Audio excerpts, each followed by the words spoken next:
Hello guys, welcome back to my channel. I am commerce. सो अभी तक मैं आपको फंक्शंस तक बता चुकी हूँ कि मैनेजमेंट के फंक्शंस होते क्या है। Now we are going to start coordination, the sense of management. It means coordination आपका क्या होता है एंड आपका कोऑर्डिनेशन क्यों इतना ज़रूरी है कि मैनेजमेंट में होना चाहिए। तो वो आज मैं आपके साथ डिस्कस करने वाली हूँ, वो आपको मैं आज बताने वाली हूँ। तो स्टार्ट करने से पहले मेरे चैनल को लाइक शेयर सब्सक्राइब करना ना भूलें। तो बिना टाइम वेस्ट करे हुए हम बढ़ते हैं अपने टॉपिक की ओर। सी, कोऑर्डिनेशन। अभी तक जो हमने 5 फंक्शंस डिस्कस करे थे, 5 फंक्शंस कौन कौन से? Planning, organising, staffing, directing and controlling. तो उन 5 फंक्शंस को छोड़ के एक और बहुत ज़्यादा इम्पॉर्टेंट फंक्शन है जो हर मैनेजर को परफॉर्म करना पड़ता है, जिसका नाम है आपका कोऑर्डिनेशन। तो कोऑर्डिनेशन जो होता है वो सिर्फ एक फंक्शन ही नहीं है, बट ये एक एसेंस ऑफ मैनेजमेंट है। इट मीन्स ये समरी है। एसेंस को हम क्या बोलते हैं? समरी, मेन पॉइंट या फिर कंक्लूजन इम्पॉर्टेंट है मैनेजमेंट का। जो हम मैनेजर, जैसे हम इंग्लिश पढ़ते हैं ना, इंग्लिश में हम चैप्टर पढ़ते हैं, लास्ट में आपकी समरी होती है। समरी में मेन मेन पॉइंट्स होते हैं जिससे आपको पूरा चैप्टर समझ में आ जाता है। वैसे ही आपका जो ये आपका कोऑर्डिनेशन होता है वो भी एक समरी है मैनेजमेंट की, पूरे मैनेजमेंट चैप्टर की। तो यहाँ यही बोला गया है कि 5 फंक्शंस को छोड़ के एक और इम्पॉर्टेंट फंक्शंस हर मैनेजर को परफॉर्म करना पड़ता है, जिसका नाम है कोऑर्डिनेशन। और कोऑर्डिनेशन आपका सिर्फ एक फंक्शन ही नहीं है, ये एक समरी भी है किसकी? मैनेजमेंट की। अब देखिए आगे बोला गया है आपका जो कोऑर्डिनेशन होता है, सिंक्रोनाइजेशन है। इट मीन्स इकट्ठा करके रखता है आपके जो इफर्ट होते हैं, ठीक है, सबको इकट्ठा करके रखता है, सिंक्रोनाइज में रखता है, सीक्वेंस में रखता है, stand point of time and the sequence of execution.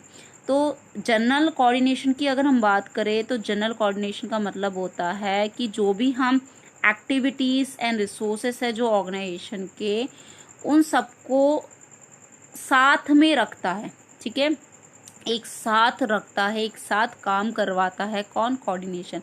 और यूनिटी भी जगाता है उन सबके बीच में, मतलब उन सबके बीच में क्या होती है? यूनिटी भी होती है। हार्मनी का मतलब होता है आपका यूनिटी। ओके, तो कोऑर्डिनेशन को अगर हम बात करें तो कोऑर्डिनेशन एक बेस है, प्राइमरी फंक्शन है जो हर मैनेजर को परफॉर्म करना पड़ता है, क्योंकि जो वेरियस डिपार्टमेंट होते हैं ऑर्गेनाइजेशन के, वो इंटरडिपेंडेंटली काम करते हैं, ठीक है। इंटरडिपेंडेंटली मतलब सेपरेट काम करते हैं। तो उन सब में आपके रिलेट करने की ज़रूरत है, integrate there activities. It means उन एक्टिविटीज़ को जोड़ने की ज़रूरत है। इंटीग्रेट का मतलब होता है जोड़ना। तो उन एक्टिविटीज़ को जोड़ने की ज़रूरत है, और वो काम, जोड़ने का काम कौन करता है? आपका कोऑर्डिनेशन। तो अब देखिए, coordination the essence of management. Essence का मतलब आपको मैंने अभी बताया, समरी, ठीक है। आपका जो होती है ये समरी है एक हिसाब से, जैसे आप इंग्लिश में समरी पढ़ते हो ना लास्ट में, मेन मेन पॉइंट्स, वैसे ही आपका ये कोऑर्डिनेशन भी क्या है? मैनेजमेंट की एक समरी है, ठीक है। तो कोऑर्डिनेशन क्या होता है? यूनिटी लाता है, जोड़ के रखता है डिफरेंट एक्टिविटीज जो होती है ऑर्गेनाइजेशन की। तो कोऑर्डिनेशन आपको कंसीडर किया गया है किससे? Summary of management. It means essence of management, क्योंकि इसके कुछ रीज़न है। अब वो रीज़न क्या है कि समरी बोला गया है मैनेजमेंट को, मतलब कोऑर्डिनेशन को मैनेजमेंट की समरी क्यों बोला गया है, उसके कुछ रीज़न बताए गए हैं। फर्स्ट, जो कोऑर्डिनेशन है हर फंक्शन में, मैनेजमेंट के हर सारे फंक्शंस में कोऑर्डिनेशन की ज़रूरत पड़ती है। कौन कौन से? Planning, organising, staffing, directing and controlling.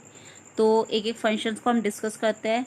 अगर हम प्लानिंग फंक्शन की बात करें तो कोऑर्डिनेशन आपकी रिक्वायर्ड मांगा गया है, ज़रूरी मांगा गया है। क्यों? क्योंकि जो मेन प्लान आप बनाते हो एंड सपोर्टिव प्लान होता है डिफरेंट डिपार्टमेंट्स के, उनके बीच में आपका कोऑर्डिनेशन की रिक्वायरमेंट होती है। इट मीन्स उन दोनों के बीच में क्या होना चाहिए, कोऑर्डिनेशन होना चाहिए। मेन प्लान मतलब ऑर्गेनाइजेशन से रिलेटेड जो टॉप लेवल ऑफ मैनेजमेंट बना रहे हैं। एंड सपोर्टिव प्लान्स मतलब जो मिडिल लेवल ऑफ मैनेजमेंट अपने डिपार्टमेंट्स के लिए बनाते हैं। तो उन सब में कोऑर्डिनेशन होना बहुत ज़्यादा ज़रूरी है, तभी आप सक्सेसफुली काम कर सकोगे। ओके, नेक्स्ट फंक्शन की अगर हम बात करें तो ऑर्गेनाइजेशन में भी कोऑर्डिनेशन इज़ रिक्वायर्ड, क्योंकि जो डिफरेंट रिसोर्सेस होते हैं, ऑर्गेनाइजेशन होते हैं, उनके बीच में कोऑर्डिनेशन होना बहुत ज़्यादा ज़रूरी है। इक्वालिटी होनी बहुत ज़्यादा ज़रूरी है। ठीक है, ब्रिंगिंग टुगेदर, एक साथ काम करना बहुत ज़्यादा ज़रूरी है। और साथ ही साथ जो भी अथॉरिटी, रिस्पॉन्सिबिलिटी एंड अकाउंटेबिलिटी होती है, उनके बीच में भी कोऑर्डिनेशन होना बहुत ज़्यादा ज़रूरी है। वहीं थर्ड फंक्शन की अगर हम बात करें तो कोऑर्डिनेशन आपका रिक्वायर्ड माना गया है किसके बीच में, जो पर्सन की स्किल होती है, जो जॉब हम देते हैं लोगों को, और एफिशिएंसी एंड कंपनसेशन जो है तय करते हैं, जो एफिशिएंसी होती है, उनके बीच में भी कोऑर्डिनेशन होना बहुत ज़्यादा ज़रूरी है। नेक्स्ट अगर हम डायरेक्टिंग फंक्शन की बात करें तो कोऑर्डिनेशन इज रिक्वायर्ड किसके बीच में, superior and subordinate. It means superior and subordinate का मतलब ये नहीं कि सुपीरियर ये ना बोले कि मैं टॉप हूँ, मैं बड़ा हूँ, तो मैं अपने पावर अपने सबऑर्डिनेट को कैसे दे दूँ। तो अगर वो ऐसा कर रहा है तो कोऑर्डिनेशन की बहुत ज़्यादा प्रॉब्लम है। बट अगर सुपीरियर अपनी पावर अपने सबऑर्डिनेट को भी दे रहा है तो सबऑर्डिनेट को भी यकीन होगा कि सुपीरियर हमारी बातों को सुनेगा। इट मीन्स तब क्या होगा, सबऑर्डिनेट भी अच्छे से काम करना पसंद करेंगे। इट मीन्स उनमें कोऑर्डिनेशन की बहुत ज़्यादा मतलब बहुत होगा, कोऑर्डिनेशन ज़्यादा होगा। ठीक है, और सब एक साथ मिलके काम कर सकेंगे। तो यहाँ ये बोला गया कि जो सुपीरियर सबऑर्डिनेट के बीच में भी कोऑर्डिनेशन होना ज़रूरी है डायरेक्टिव फंक्शन में। ठीक है, रिक्वायरमेंट मांगी है, और किसके बीच, जो ऑर्डर, इंस्ट्रक्शन, गाइडलाइंस होती है, सजेशन होते हैं, उसके बीच में भी आपका कोऑर्डिनेशन की रिक्वायरमेंट है। क्योंकि ये ऐसा ना हो कि गाइडलाइंस कुछ और है, काम कुछ और हो रहा हो, तो it means lack of coordination की बहुत ज़्यादा कमी है कि तभी आपकी गाइडलाइंस, इंस्ट्रक्शन आपके फॉलो नहीं किए जा रहे। फिर लास्ट फंक्शन की अगर हम बात करें तो coordination required between standard and actual performance. It means जो प्लान परफॉर्मेंस होती है वो इक्वल होनी चाहिए एक्चुअल परफॉर्मेंस, मतलब जो आपने प्रोड्यूस किया है। अगर नहीं हो पाए इट मीन्स कोऑर्डिनेशन की कमी है। तो कोऑर्डिनेशन की रिक्वायरमेंट आपकी हर फंक्शन में होती है। तो प्लान परफॉर्मेंस का मतलब कितना क्या हो गया कि 100 आउटपुट हमने सोचे इक्वल टू 100 हो गए एक्चुअल परफॉर्मेंस। इट मीन्स आपका कोऑर्डिनेशन बहुत अच्छा है। बट हमने प्लान सोचा 100 आउटपुट का कि 100 प्रोडक्शन तो होनी चाहिए एक हफ्ते में, बट हमारी हो रही सिर्फ 70। तो इट मीन्स कोऑर्डिनेशन की कमी है। तो कंट्रोलिंग फंक्शन भी यही करता है कि जो कमी आ रही है 30 आउटपुट की, अगर माना 30 आउटपुट की आ रही है तो क्यों आ रही है उसका रीज़न ढूंढेगा एंड उसे प्लान परफॉर्मेंस के इक्वल लाने की कोशिश करेंगे। तो यहाँ ये बोला गया कि फंक्शंस अगर हम बात करें तो सारे फंक्शंस में जो मैनेजमेंट के होते हैं उसमें कोऑर्डिनेशन की ज़रूरत पड़ती है। अब ये तो थी कोऑर्डिनेशन के फंक्शंस की बात, मतलब आपके मैनेजमेंट की फंक्शंस की बात। अब कोऑर्डिनेशन की जो ज़रूरत होती है फंक्शंस के साथ साथ लेवल्स में भी ज़रूरत पड़ती है। It means top level, middle level and lower level. अगर हम टॉप लेवल की बात करें तो top level coordination requires coordination क्यों मांगता है टॉप लेवल, ताकि सारी जो एक्टिविटीज़ है ऑर्गेनाइजेशन की उनको वो जोड़ के रख सके और अपना इफ़र्ट दिखाए सारे इंडिविजुअल किसके लिए, एक कॉमन डायरेक्शन में वो चल सके।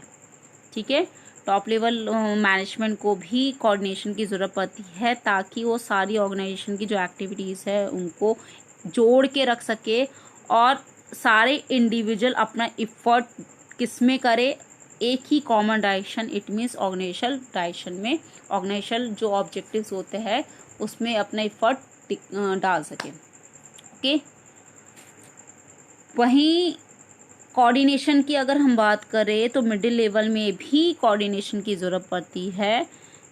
क्यों, ताकि जो डिफरेंट डिपार्टमेंट्स बांटे हैं, प्रोडक्शन डिपार्टमेंट हो गया, परचेज डिपार्टमेंट हो गया, सेल्स डिपार्टमेंट हो गया, फाइनेंस डिपार्टमेंट हो गया, तो उन डिफरेंट डिपार्टमेंट्स की जो एक्टिविटीज़ है वो बैलेंस हो सके। ओके, बैलेंस हो सके, so that these can work as a part of one organisation only. क्योंकि जो दीज कैन वर्क, ये काम कर सके एज अ पार्ट, एक ही ऑर्गेनाइजेशन के पार्ट के अकॉर्डिंग वो काम कर सके। कि क्योंकि एक ही ऑर्गेनाइजेशन है बट उसे पार्ट में बांट रखा है ना, मिडिल लेवल में बांट रखा है, तो मिडिल लेवल में भी आपके डिफरेंट डिपार्टमेंट्स आपके हो रखे हैं, डिवाइड हो रखे हैं, बट रखे हैं। तो वो सारी एक्टिविटीज़ क्या है, बैलेंस हो सके और वो काम कर सके किसके लिए, सिर्फ अपने एक ही ऑर्गेनाइजेशन के लिए, जो अपने ऑर्गेनाइजेशन है उसके लिए वो काम कर सके। इसलिए कोऑर्डिनेशन की ज़रूरत बैलेंस करने के लिए मिडिल लेवल ऑफ मैनेजमेंट में भी ज़रूरत पड़ती है। वहीं पर अगर हम लोअर लेवल की बात करें तो लास्ट लेवल में भी कोऑर्डिनेशन की ज़रूरत पड़ती है, रिक्वायरमेंट है। क्यों? ताकि वो जो सारी एक्टिविटीज़ है वर्कर्स की उनको जोड़ के रख सके, ताकि वो ऑर्गेनाइजेशन की जो ऑब्जेक्टिव्स है उसको अचीव कर सके। ठीक है, वर्कर के थ्रू जो भी एक्टिविटीज़ हो रही है वो जोड़ सके, मतलब जो वर्कर्स है एक साथ काम कर सके, इंटीग्रेट हो सके। क्यों? ताकि वो ऑर्गेनाइजेशन ऑब्जेक्टिव्स को अचीव कर सकें। ओके, अब देखिए कोऑर्डिनेशन आपका मोस्ट इम्पॉर्टेंट फंक्शन माना गया है ऑर्गेनाइजेशन का। कोई सी भी कंपनी होगी, अगर कोई सी भी कंपनी होती है, अगर वो कोऑर्डिनेट नहीं कर पा रही है एक्टिविटीज़ को, ठीक है, अगर वो कोऑर्डिनेट नहीं कर पा रही है एक्टिविटीज़ को, तो वो सर्वाइव भी नहीं कर सकेगी और सक्सेसफुली रन भी नहीं कर सकेगी लंबे समय तक के लिए। कौन? कंपनी। अगर कंपनी फेल हो जाती है कोऑर्डिनेशन में, एक्टिविटीज़ को कोऑर्डिनेट करने में, तो ना ही वो सर्वाइव कर सकेंगे, ना ही वो सक्सेसफुली रन कर सकेंगे लंबे समय तक के लिए। कैसे? एग्जाम्पल, एक एल्विन कंपनी थी जो स्टेबल हुई थी आपकी 1942 में। ये एक बहुत फर्स्ट कंपनी थी जिसने प्रोड्यूस करी थी डबल डिकर बस मतलब एक बस के ऊपर दूसरी बस। तो बहुत रनिंग सक्सेसफुली भी रही, इसने लीड करा इलेक्ट्रॉनिक इंडस्ट्री को। किसने? आपके एल्विन कंपनी ने लीड किया इलेक्ट्रॉनिक इंडस्ट्री को, खासकर रेफ्रिजरेटिंग इंडस्ट्री में इसने बहुत अच्छा उसको लीड करा एंड बहुत अच्छा अपना जो सक्सेसफुली रन करा। ठीक है, बट जब 1980 एंड आया तो इन्होंने किसकी प्रॉब्लम फेस करी? कोऑर्डिनेशन की। क्योंकि ये बैलेंस भी नहीं कर सके एंड एक साथ काम भी नहीं कर सके, डिफरेंट एक्टिविटीज़ को जोड़ नहीं सके, एक साथ नहीं चला सके, ना ही बैलेंस कर सके, जिसका रिजल्ट ये आया कि कंपनी ने बहुत बड़ा लॉस फेस करा। और 1993 में इनको बहुत भारी लॉस हुआ, कितना? 168 करोड़ का। तो कंपनी फेल हो गई बैलेंस करने में एक्टिविटीज़ को एंड प्रोडक्ट पॉलिसी। ओके, तो एल्विन कंपनी थी जो स्टेबल हुई थी 1942 में, फर्स्ट कंपनी थी जिसने डबल डिकर बस प्रोड्यूस करी थी, बहुत अच्छी सक्सेसफुली रन कर रही थी। और खासकर इसने लीड करा था इलेक्ट्रॉनिक इंडस्ट्री को, स्पेशली रेफ्रिजरेटिंग इंडस्ट्री में इसने लीड करा था।